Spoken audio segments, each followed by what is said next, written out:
The amount of weapons the U.S. has sent to Ukraine since the beginning of the Russian invasion is staggering. From the anti-tank Javelin to the cutting-edge Patriot missile system, Washington is supplying more than any other country.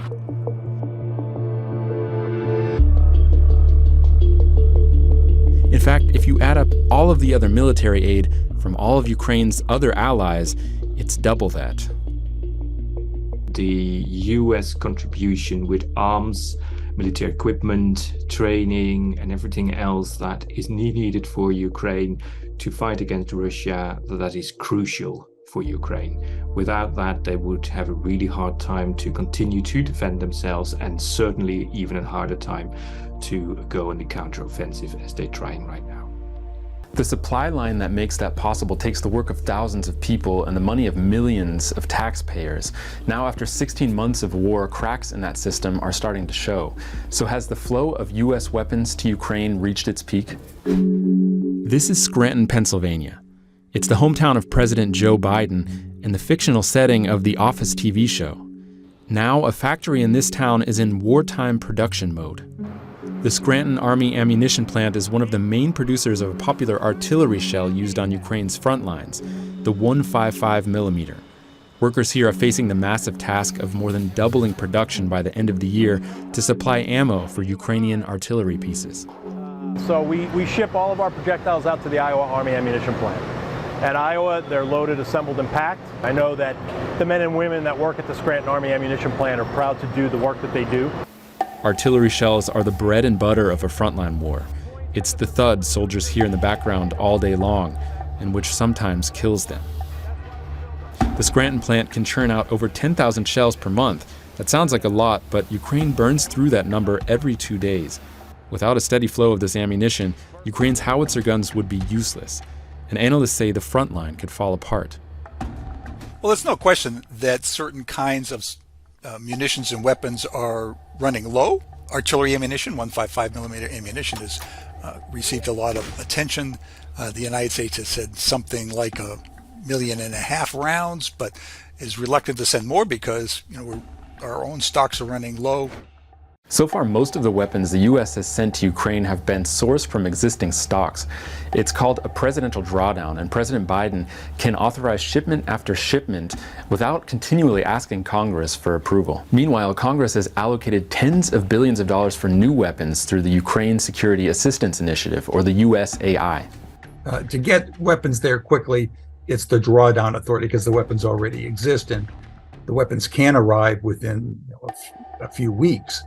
Whereas the USAI mechanism, that those have to be manufactured, they take several years, and most of that will be post-war rebuilding of the Ukrainian military.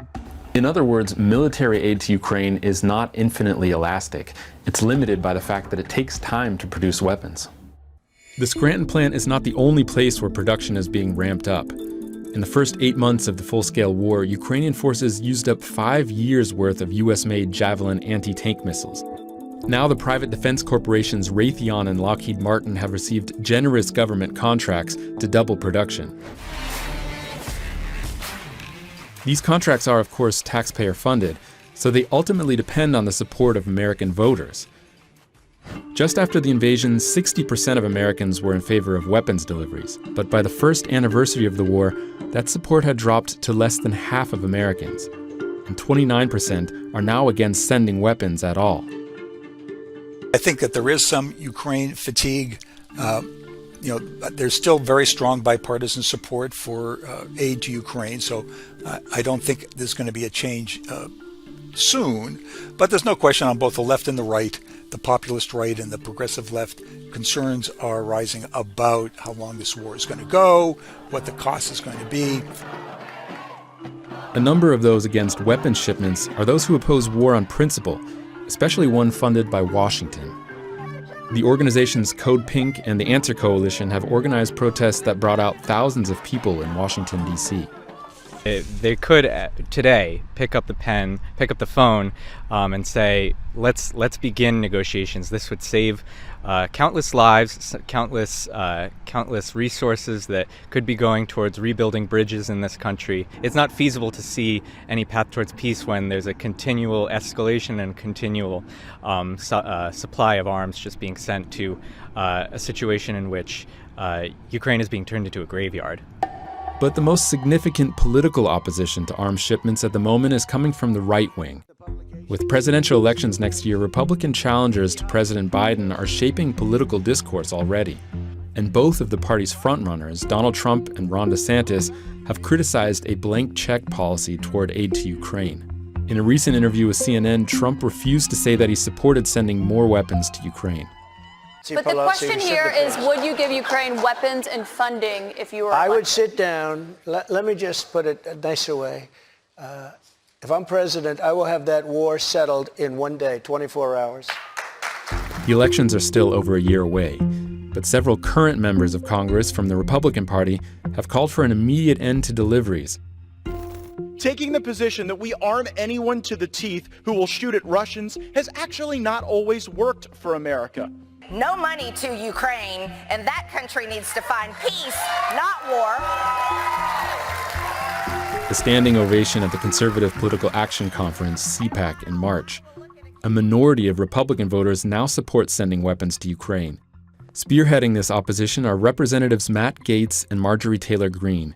Just before the one-year anniversary of the war, Gaetz introduced the Ukraine Fatigue Resolution in the House, calling on the U.S. to end its military and financial aid to Ukraine. I tried to talk to all 11 sponsors of this resolution, and they either did not respond to my emails or declined to talk to me. So I went to the Capitol building to see if I could find them there. I managed to talk to Representative Ralph Norman, and what he said to me kind of surprised me. Ukraine Fatigue Resolution. Have not seen it, have not read it. You have not? Perhaps he'd forgotten he'd put his name on it. The overall impression was that the resolution is not a serious one, inconsequential even to its authors. Yet this isn't what Ukrainian President Volodymyr Zelensky is asking for, a reluctant continuation of the status quo. He's made it clear that even now, after receiving billions and billions in military aid and promises of billions more, Ukraine still doesn't have the weapons it would need to push Russian troops out of its territory. On-the-ground accounts back this up. We all realize the big win is getting the U.S. government to give Ukraine enough tools to win, not just to survive. This is Carl Larson. He's a U.S. Army veteran who served for several weeks in the International Legion in Ukraine last year. He says a lack of equipment cost one of his comrades his life. This is a piece of the shell that killed him and almost killed me. It hit him, and we didn't have a generator, so our batteries on our radios didn't work, and we didn't have a vehicle to get him out. His boots, he says, are still stained with his comrades' blood. Most Americans think, oh, we sent $100 billion. They must be driving gold-plated tanks over there, right? No, they don't have even enough boots in the snow. Larson has successfully fundraised over $100,000 to buy non-lethal military equipment and send it to Ukrainian soldiers. They issued us summer sleeping bags, and most of my guys did not get winter sleeping bags until like February. So they literally were wrapping themselves in garbage bags. There's a lot of miscellaneous stuff here we won't get into. Knee pads, drones, 550 cord, power banks, super important. Super important. This is a really nice tool. You can use this on your plate carrier. It mounts right here. Mounts right here instead of this pouch. And then it's on your chest, and you put your phone in it. So then you can, when you're on maneuvers, you can look at where your map is and where you have to go. Larson isn't just in Washington to talk fundraising.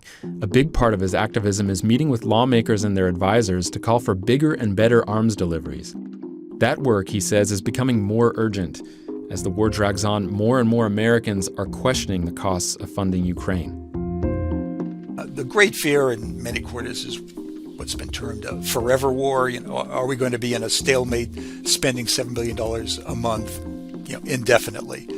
that's why it's important for Ukraine to show some progress in its counteroffensive. Of course, Ukraine wants to liberate its territory, but it's important from a diplomatic, political perspective, because it will show that Ukraine is making some progress. This is not going to be a forever war, that eventually will get to a point where Ukraine will be in a much better situation.